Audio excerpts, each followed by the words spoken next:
ചക്കട ഇന്ന് ഞാൻ ഉണ്ടാക്കിയത് ചക്കടയാണ്. അത് സ്പെഷ്യൽ ഉണ്ടാക്കിയത് പാലക്കാടൻ കരിപ്പെട്ടി ശർക്കര കിട്ടും. അത് നമ്മൾ എക്സിബിഷനൊക്കെ വാങ്ങിക്കാൻ കിട്ടും.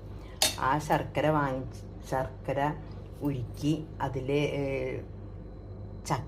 പഴുത്ത ചക്ക അരിഞ്ഞു വെച്ചത് അടിച്ച് കൂടി മിക്സ് ചെയ്ത് തേങ്ങയും കൂടി മിക്സ് ചെയ്ത് മിശ്രിതം തയ്യാറാക്കുക. അതിനുശേഷം നമ്മൾ ഇലയിൽ ഗോതമ്പ് പൊടി കുഴച്ച് വെച്ചത് പരത്തുക. ഈ മിശ്രിതം കൂടി നമ്മൾ കൂട്ടിച്ചേർത്ത് ഒന്നാന്തര അട ഉണ്ടാക്കാം. കുറേ ദിവസം അത് ഫ്രിഡ്ജിൽ കേടുകൂടാതെ ഇരിക്കും. കരിപ്പെട്ടി ചക്കയും ചേർത്തുണ്ടാക്കിയ അടയ്ക്ക് ഒരു പ്രത്യേക ടേസ്റ്റാണ്. ഇപ്പോൾ ചക്കക്കാലമല്ലേ, നിങ്ങളും ഒന്ന് ട്രൈ ചെയ്ത് നോക്കൂ. ചക്കട ഇന്ന് ഞാൻ ഉണ്ടാക്കിയത് ചക്കടയാണ്. അത് സ്പെഷ്യൽ ഉണ്ടാക്കിയത് പാലക്കാടൻ കരിപ്പെട്ടി ശർക്കര കിട്ടും. അത് നമ്മൾ എക്സിബിഷനൊക്കെ വാങ്ങിക്കാൻ കിട്ടും. ആ ശർക്കര ഉരുക്കി അതിൽ